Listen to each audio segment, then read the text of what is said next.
I want to welcome Agile XRM to the podcast. I've known the people at Agile XRM for the past 12 years. I've seen how their business process management tool can add massive value to complex organizational processes in sectors such as finance and government.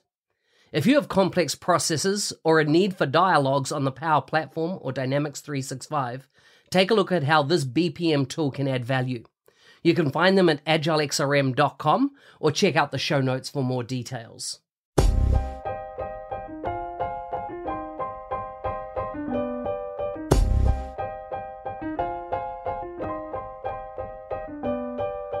Welcome to the Power Platform Show. I'm excited for you to listen to today's guest. She is a wealth of wisdom, just phenomenal. I hope you get so much of the gems she shares with us today and that you can apply it to your own experiences with the Power Platform. With that, let's get underway.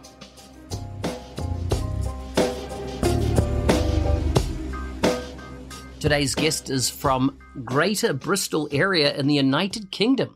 She's a group manager for Power Platform at Avanade. She's passionate about all things Power Platform, SharePoint, Azure, O365, M365, and Dynamics 365. She enjoys mentoring peers and teaching consultants the best practices to help propel them to the next stage of their careers. You can find her on Twitter at Edgson. Welcome to the show, Claire Edgson. Hi, welcome. To you too. It's good to have you on. It must be evening over there for you at the moment. Is that right? Yeah, it's 8 o'clock. Yeah, 8 o'clock in the evening. Well, I always love to get to know my guests, and of course, you've become highly recommended from Chris Huntingford, the legend that is well known in the community. But before we get underway with the topics we're going to look at today, tell me a bit about family, food, and fun, and what they mean for you. Okay, family. I've got 3 boys, 1 grandson, another one on the way. Wow. So family are really important. They're the hub of everything I do. Mm-hmm. In fact, they're the reason that I carried on doing the technology job, because it meant I can always work around my children when they were younger. Now my grandson, second time round. Wow, that's so cool. That's so cool. And when I talk about food, what are those English traditional dishes that you are a must-have for people visiting the United Kingdom? Oh, definitely got to be roast lamb. So Yeah. a nice piece of Welsh lamb, cooked nice and long and slow. Can't beat it. Nice. Do you have shepherd's pie and cottage pie? Yeah, do that as well. So here's the thing is I was brought up on those, staples, born up in a farming community. I only just found out this year what the difference. I just thought people called the same pie 2 different names, but I didn't realize that a shepherd's pie is always made with mutton or lamb and a cottage pie is generally with beef. Yep. Is that it? Absolutely. That's also from the communities they came from. Yeah, I had no idea. That was the case. What do you do for entertainment outside of IT? You mean we get a break? So I've got 2 large dogs, taking them walking. I enjoy archery. I've always been a water sports baby, so anything kayaking, windsurfing, swimming, sailing, anything with a motor. I've ridden motorbikes for years, love my cars, so wow. I'm a power engine person. This is so interesting. First of all, let's unpack archery. Like, I don't come across many people that are, into archery. Is this like sporting or purely for pleasure? It started because I've been a scout leader for years and years, and when my kids were still at that age, the only way that was affordable for a lot of the youngsters around us was if we trained in the sport. So I teach archery and fencing.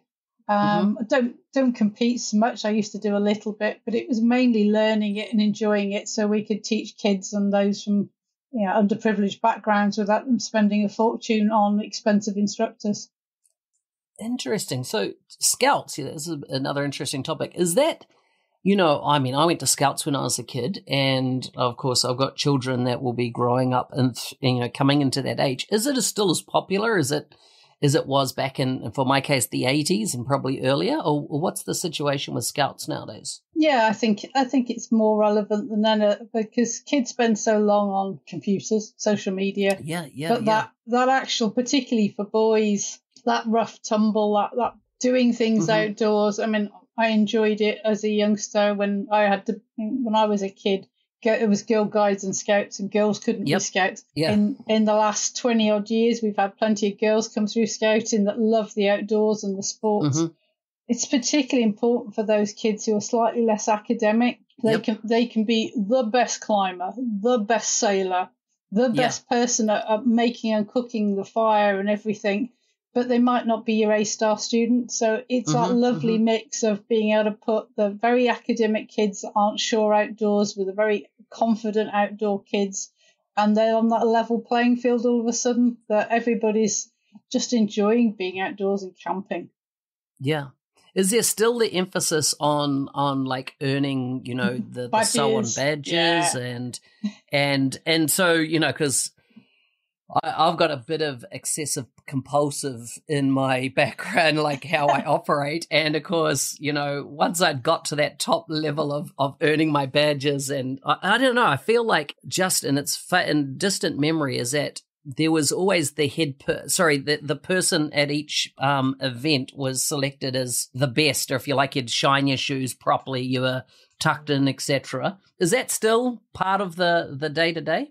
Yeah, I think the uniform is slightly less strict than it was, but it's that same idea that you work towards the badges, but they put the badges, and then when the traditional badges on your arm are kind of reaching a different level, you've got other awards to work through. So you go all the way now from age 4 all the way to age 25, depending on what you want to do. Wow. That includes being a leader in the older years. But they combine it with different Queen's Awards. We've got also the Duke of Edinburgh Awards it works with. So in the UK, lots of awards to keep even the most compulsive badge collector busy. That's so good, because we have Duke of Edinburgh here in New Zealand as well. So I'm going to go away and do my research after this and just see what's available in my local community, because I want to be prepared. My daughter turns 1 this week, and so she's 3 years before she should be getting involved. Yeah, they can never get enough adults, and we could have so many more kids enjoying these experiences if we had more parents involved. Yeah. Oh, this is so good. Tell me about your journey into technology. Why was this the career path for you? So I was one of those horrible kids that took everything apart. I'm born in the 60s, so I'm older than most of my peers in work. But my dad was an electrician, and I was fascinated with early electronics. Everything I got bought, I dismantled. Even the family record player, I dismantled. I put it back together, but I had a natural interest for electronics. And while I was doing my A-levels, I had meningitis, so I had to take time out of my A-levels. And I got my determination to get fit and well led me to joining the Royal Air Force. Joining the Air Force, I went in as a electronics engineer for communication. So that most of the kit that I started my apprenticeship type work, if you want to call it that, on was old valve-driven transmitters, receivers, and this was 80s, but a lot of what I progressed onto when I went into message switches, which were these huge room-sized servers with a 1 gig Winchester drive in the floor, that literally took a crane to lift it. They were built from the Apollo 11 mission, and they'd just been reconfigured to send messages all around the world.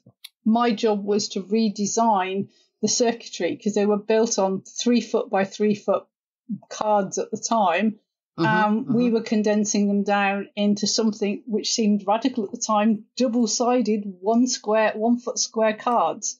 Instead of 4 big plates, we had 1 little double-sided plate. And I learned all about laying the different silicon track and creating multiple layered boards. So that was what I did for a living. And then I got into secure communications and actually went further into designing some of the machines that actually send all the messages around the world between the ships, the boats, the people on the ground. Okay. Wow. That from electronics, I was one of the very first people in the UK that went to Microsoft for the very first Windows course in the garage, as it was. Yep. There was 4 or 5 armed forces from 2 or 3 countries in Europe. We went along and looked at this weird stuff because we'd come from pure code to where we were working on Hex and very early Solaris to this Windows stuff, going, what the hell is this and why? And we came back, and then we spent the next 18 months training everybody in the UK Armed Forces about these desktop computers, and everyone laughed at us because everything had been servers. And then within 2 years, the first 386s were coming out, because we'd been building 8086s. 386s came out, and they came into the workplace, and people were like, yeah, well, what's it for? And that got me into Windows, and then from there I went into networking, and from networking back to servers, did NT4, did all the Windows Server piece, because I was still looking after Solaris at the time, and then went all the way through picking up Exchange and all the other Windows Server products at the time. When year 2000, when everybody was moving off the old stuff, that was a real peak for me to not just pick up Exchange and Windows servers, but to pick up more of the early database stuff, because I was coming from Oracle. From Oracle to move on then onto this strange thing called SQL Server that wasn't a database and it didn't work properly. And you're like, why are we doing this? But the more I got into SQL, the more I got different types of work. And then obviously when the SharePoint family came out, they came to us SQL people to go, can you install this thing? And you go, yeah, but why? I've been 16 plus years in the SharePoint community. Wow. And then when obviously got into Dynamics about 9 years ago, when people were struggling with it on premise, and I was looking after the back end or designing the systems that connected to it. And then when it became cloud, it was like, well, yeah, okay, this is like a revolution. We've got simple data structures in the cloud that anybody can manage, and that's when Power Platform really started to spring up. And it was just a great culmination of everything I do, to sit there in the middle in this nice GUI stuff called Power Platform. This is such an incredible journey that you've been on. Yeah, lots of ups and downs and roundabouts, and 3 kids in the middle of it. And wow, I love it. I love it. And you're a fast track recognized solution architect. Yeah, 2 years running now. Wow. So, tell me, what does that mean, and why is it important? It seems to be becoming even more important these days as Microsoft keeps, honing best practice and things like that. But what does it mean for you, and how do you apply it? So the fast track recognized architect, it was born of the fact that the MVP, dare I say, was less technical now than years ago. It was more about how well you managed to get the message across in the community. Whereas lots of architects had gone, well, I want something that showcases me, because architects have got a wealth of experience, and Microsoft had listened several years before it got to Power Platform. They'd already done it with F&O. Then it became a recognition to look at not just the product. So it wasn't, can I use the product? Can I develop the product? It was that understanding of where that product fits in the marketplace. So questions like, where are you using it? It's not about an app. The Power Platform is never an app. It's a platform. And it was that difference. That was the first year. It was one of the big conversations was, I don't want to hear about an app. I want to hear about a solution and how you use the platform. So most of the fast tracks the very first year, we were people that had done a lot of work of integrating with other things. We'd got mobile going the first, significantly. We've got things that were working and pushing the boundaries of the platform, but it was never just an app or an automate or a culmination. It was how do we work with customers to put this into their whole ecosystem to allow them to get the best solution, because Power Platform is the world's biggest fit gap. It doesn't matter what your home systems do, this stuff will sort of goop in there and become the thing that connects it all together. And a perfect kind of my best way to describe this, I did a demo for customers a few weeks ago where we had some Duplo bricks, and I'd labeled each Duplo brick. One was Azure, one was SQL, one was on-premise, one was Office 365, and one was other cloud services like AWS. I got the guys to just put them on the table near each other but not touching. And we poured honey over the top. The honey is Power Platform. And it just goops all over it and makes it stick together. But if you don't do anything about it, it will all run away. So we got the guys to put their pens and pencils round it to keep the honey in. And that's your guardrails for Power Platform. Nice. This is such a good, brilliant illustration. I love it. And that was because the people in the room had many different languages and they wanted to understand it easily. And it was the best visual demonstration I could do. Yeah, I love it. I love it. Tell us about understanding data, where it is, where you should use it, and why data has really become the modern day gold for organizations. You know, data is probably the most important. We've seen a proliferation of data in the last 10 years, particularly amplified in the last 5. And organizations are collecting data like no tomorrow, but there's still this massive disparity with actually using data effectively for many organizations. So we've been told to collect it, but now it's like, now we've got all this data, you know, and organizations are collecting like petabytes of data nowadays. How does it all come together in your mind? How do you explain this when working with customers? Yeah, so everyone's been collecting this forever, but the biggest thing we've got is the average user, the person on the ground, whether they're in accounts, in the warehouse, or on the road, the only way they know to touch data is Excel. So everyone for years has been taking their copies of everything, and that's their world. That's okay, but the fact that every time we have our own personal version, it's a different version. So what most data and AI type people will talk about is trying to get to that one version of the truth that we'd all love, wouldn't we, with accounts and finance? Yeah. And it's trying to help businesses realize if I keep giving everybody a copy of Excel and letting them change it to whatever weirdness they need, that will never mean that my report will ever match yours. So every time we're in the boardroom, it won't mean anything. It's just a kind of summary of where I think I am. It's not that overall picture. And working in digital transformation for the last 15 years, the biggest things CTOs ask me is they want to be able to see the same data. It doesn't matter which team they're looking at. They want to be able to read the data from the same place. Now, it might be 15 different data sources, but when they put them together, everyone's numbers match what they expect. Yeah. So for Power Platform, why that's important is where that data starts and finishes. So a lot of people, and we'll talk about apps because that's where people start. I might read my data from a source system.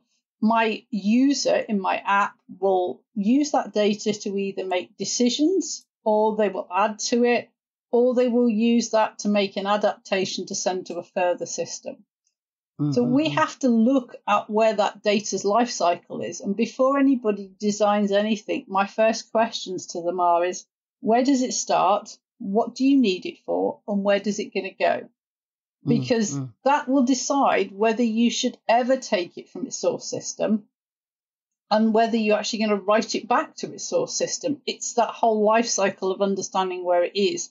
And we want to stop, even using Dataverse sometimes, of holding excessive data where people can twist the original truth. Yeah. But the other side of this is, how much data are you doing? People will connect to like finance and operations and go, yeah, I want the whole general ledger. You know how many million records that is? Why do you need that? Well, because I want all the records. No, but what do you actually want? The key to Power Platform and to data is we only take what is relevant, but in the best possible time, we are either the source or we hold that data on its journey. But nobody should be holding whole copies of what's in SQL. Nobody should be holding whole copies of it back in an Excel. I've seen the most horrendous customer designs where they've taken it from SQL, they've done it in Dataverse, and they've pushed it into an Excel. And you're like, well, what was the point? So data is so precious. And if we're going to mine it to make real business decisions, it has to be correct. So the other side where Power Platform and Power Automate help a lot, we all know about how painful data migrations are. And even those day-to-day tasks. So I'm taking the payroll out of an old SAP system. I have to convert it in some method for the third-party team that need to pay you to get it in the format they want. Now, traditionally, we'll have done that in Excel, but we can use the tools that we've got in the Power Platform to do that data transformation as we would have done in SQL years ago. But what we need to do is just make sure it's correct. So a lot of data transformation projects now will actually put Power Apps over the front. So whenever we're trying to match cost codes, there's always something in a data transformation that doesn't work. People go, I don't know what that code is. So giving the users, the real people who will use the new system, whether that's finance and operations or SAP, they can go, oh, yeah, that code 3000. Oh, yeah, we haven't used that for 2 years, but it's now 3002. And they can manually align. And it's such a clever thing for data cleansing if we get it right. But we have to stop this decision where we're just pulling it in like it's mine, it's my precious, I'm bringing all the data to me. We are no better than the Excel collectors if we do that. We have to be very, very responsible of data, because at the end of the day, it has to help that business save money, make money. And if we tamper with it and we hold our versions of it, we are back to the world of Excel. Yeah. So true. I like this. Tell me what your perceptions then on the Dataverse. Dataverse has come a long way. When it first came out, I confess, like a lot of database people, we looked at it and went, it's just access. It's access enthused. But it's got there. We've got relationships, and that's the biggest step. When you're trying to ask people why they shouldn't use SharePoint and should use Dataverse, it's the relationship side. It's all the tooling that comes with it. When we look at that sort of fan that Microsoft give us of everything it's got, we've got the security models, we've got the business rules, we've got the bulk action, so bulk delete, bulk data cleanse, bulk dedupe, all this stuff built in. Now, if you were learning SQL or Oracle from the start, you'd need to learn so many commands and be at such a level to be able to do those. Whereas Dataverse gives you, I described it to somebody as like the friendly version of every database you've ever known. It gives you enough control to make things useful, but you're safe enough that you can't be disastrous. You can't drop a table. I can't drop a database. I can delete them if I'm an admin.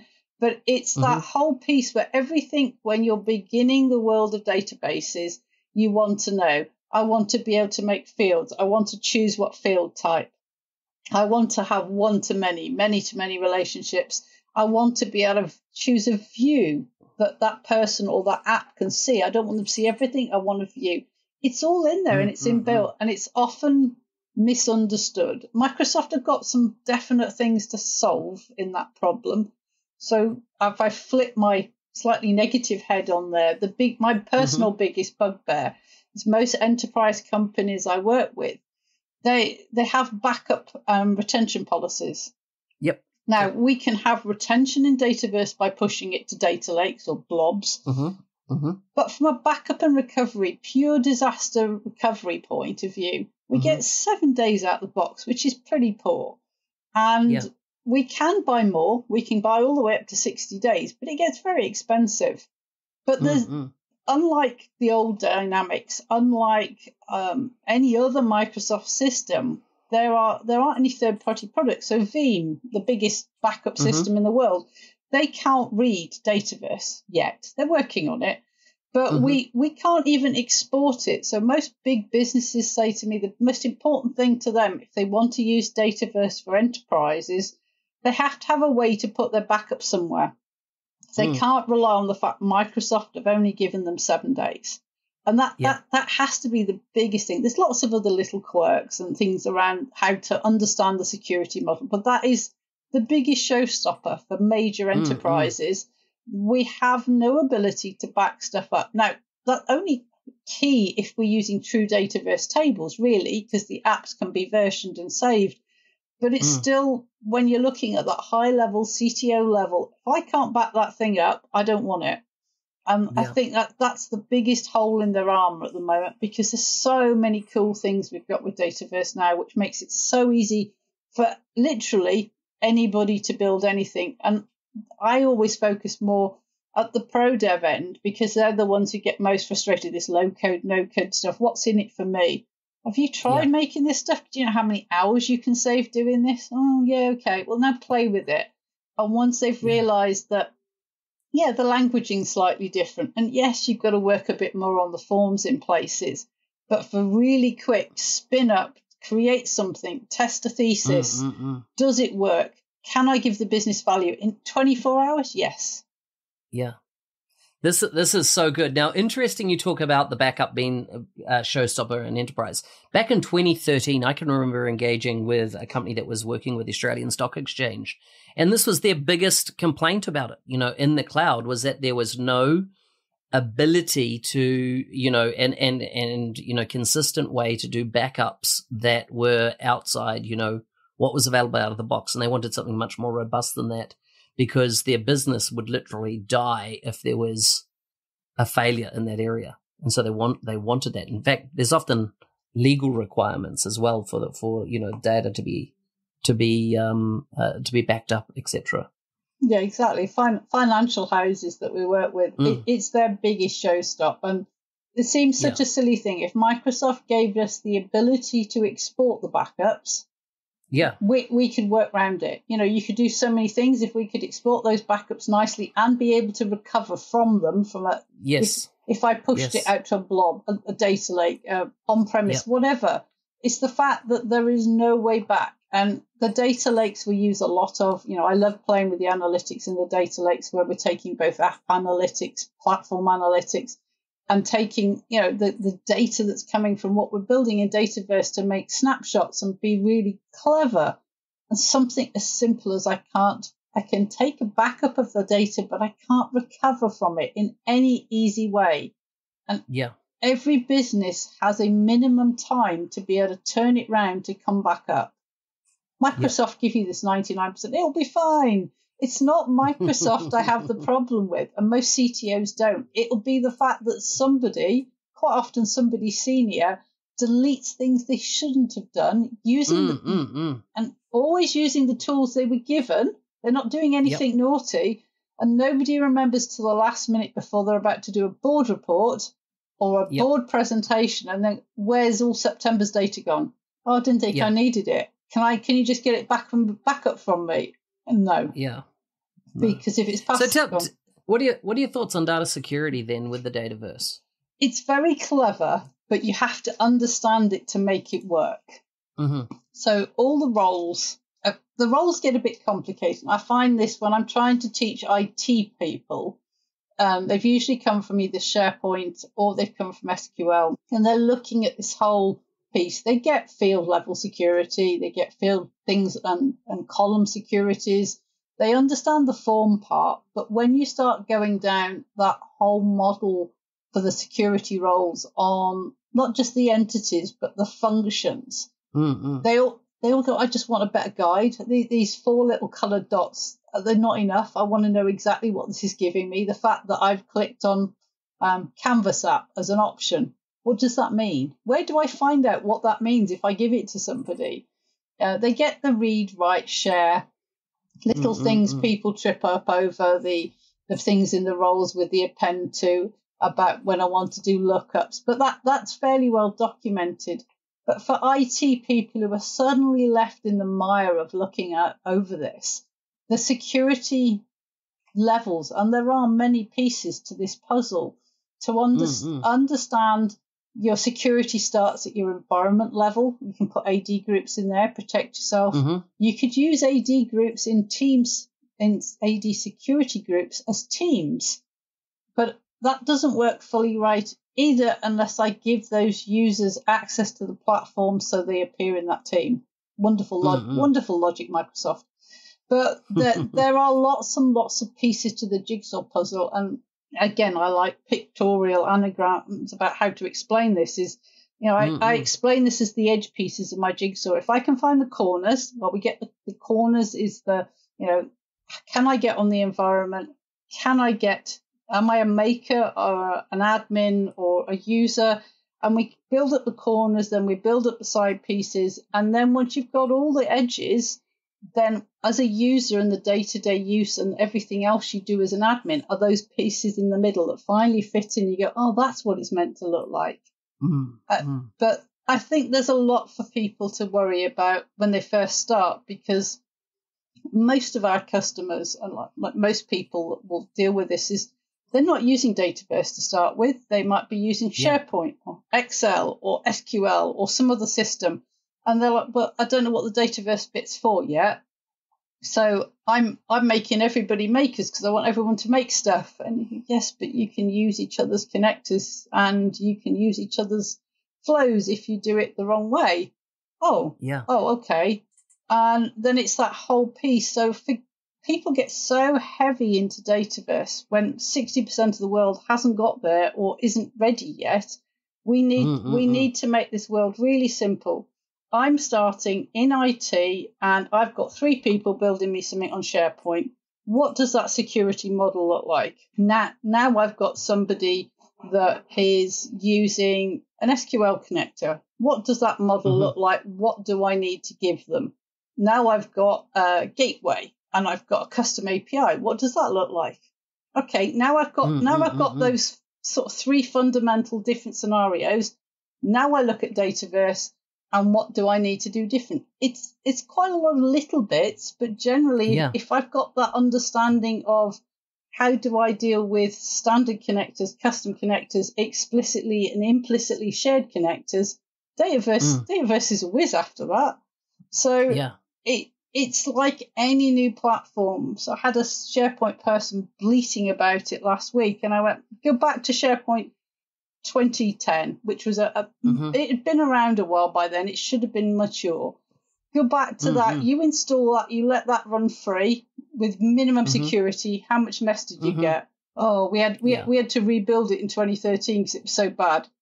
That's why this is important. So sites are like environments. The security roles in sites and libraries are like our security roles in Dataverse. And then they got it. They suddenly went, oh, right. Oh, it's that big, is it? Yes, it is. One of the things you mentioned there is about this habit of copying all data into Dataverse. Yeah. And tell me your thoughts on that. A lot of people who I'm going to pick on the dev community for a minute, they want the easiest ride, but it's also probably the most performant ride.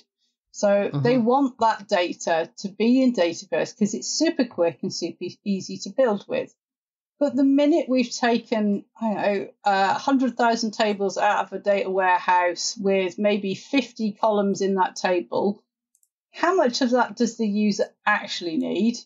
And typically those kind of apps, we're reading data to either make decisions or to add to the data. So we're looking at last month's figures, and we need to either approve it, sign it off, or edit it because there's some little tweak we need to add.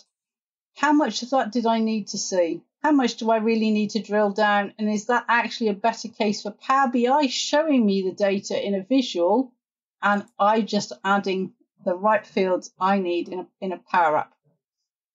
So if you bring everything over, and let's say we got data flows, and I love my integration, and data flows are super clever because of using the Power Query. But if I'm pulling everything every couple of hours, it's out of date. It's out of date before I start because the data warehouse will probably have another update. But then my data has to go somewhere else. And then there's going to be a delay while that's pushed back maybe to the warehouse or pushed back to the data lake. So what are we actually achieving? I'm a firm believer in looking at both the data by design and security by design. So in that instance, and I see so many of these, is do I actually need to read that data actually in all of it? Can I use the Power BI? Because we can have Power BI in a Power App, Power BI with a Power App inside it. Let's look at what we're trying to do. And do we really need that 100,000 rows sitting in Dataverse, costing the client a fortune because of how much data it's taking up? But we've just made another copy. We've just made another Excel. What are we doing? Now, performance, there are times we want that stuff into Dataverse, particularly if we want to do portals, if we want to do good offline pieces. We do want the data into Dataverse. And I'm not saying Dataverse is the wrong place for anything. It's time and place and efficiency. Mm-mm. But similarly, of those 100,000 rows, I don't believe I need all 50 columns. I need a nice view that I read that will probably be 20,000 rows and 3 or 4 columns. It's that being sensitive to it. Just because it's all there, I don't need it all. And it's every time someone gives me a design like that, I went, you might as well put it in Excel. You haven't achieved anything past the person playing with Excel at this point. I like it. I like your thinking. This is so good. My final question, before we go to wrap up, is around the you talked about putting the pencils or the pens around the honey flowing over the bricks, and this is the kind of guardrails that we put around things. I assume you're familiar with the COE starter kit, which is some tools from Microsoft, to get people underway in this. What are your thoughts? I love the COE kit. It's something I'm really passionate about. I love what Microsoft have been doing. We work with them closely on some of the features there. It's gone from it was originally created because they couldn't give us enough in the Power Admin portal to be able to keep us satisfied in what we needed. And Manuela and the team, they give us so many cool things in there. And every month, lovely new features. I mean, we jokingly showed us some of the things we've been building. And next thing we know, we've got the admin and maker command center. That was based on something we'd already built that we showed them. And now everybody's got that beautiful design. The Center of Excellence kit is so good for admins. It's your world. I mean, every customer I've gone to, they've gone, I've installed it, but I don't know what to do with. Have you opened the Power BI? No. Open that Power BI. Let's walk end to end. Let me walk you through what that's giving you for every different piece. And then you'll know what you want to enhance for you. So do you know where your makers are? Do you know what connectors they're using? Do you know what department they're in? Do you know how many orphaned apps and flows you've got? Do you know how much rubbish you've got in default today? And you suddenly see their eyes open. We do sort of a 2 or 3 day engagement of just installing it. And then we do a deep dive just to show them what the kit did. And you'd go, I've probably only got 50 environments because that's what's in the admin portal. I don't think I've got any custom connectors. My DLP's fine. And you open this up and you go through it and you go, did you know you had this connector? No, nobody's approved that. And look, you've got 50,000 Dataverse for Teams environments. You've got an SQL connector going back to an on-prem through a gateway. Have I? Yes. Yeah. And their eyes open and they go, oh wow, I didn't know I could see all this. And anybody who's got that wow moment, they will never leave it alone. Every customer we've seen that's gone, got it now. I now know what it's showing me. It makes sense. And they put extra things in every single month. So it's worth that upgrading it every month or at least every other month because the extra insight they're bringing in is just amazing. We could never build it as fast as they can. So true. So true. Wow, it's been so interesting talking to you, Claire. I've thoroughly enjoyed it. I've learned so much. I always like to wrap up with some quick fire random questions. Are you ready for yours? Yeah, go on. Okay. What's something you disagree with about the way you were raised? Not traveling abroad enough, but I suspect that was down to money. That's cool. Would you rather be the funniest or the smartest person in the room? Oh, probably the smartest. Nice. And finally, what do you believe in despite having no evidence? I believe that there are other creatures in the universe, but I have no fixed evidence. Cool. I like it. I'd agree too. Thank you so much for coming on the show. I feel that we might have to do another one in the future sometime because you're just a wealth of wisdom. No, I'd love to do a security one with you. We'd have so much fun. Awesome. Thank you. Hey, thanks for listening. I'm your host, Business Applications MVP, Mark Smith, otherwise known as the NZ365 guy. If there's a guest you'd like to see on the show, please message me on LinkedIn. Let me know who and why you think they should be on the show. If you like like the show and want to support it, please check out buymeacoffee.com/NZ365 guy. Stay safe out there and see you next time.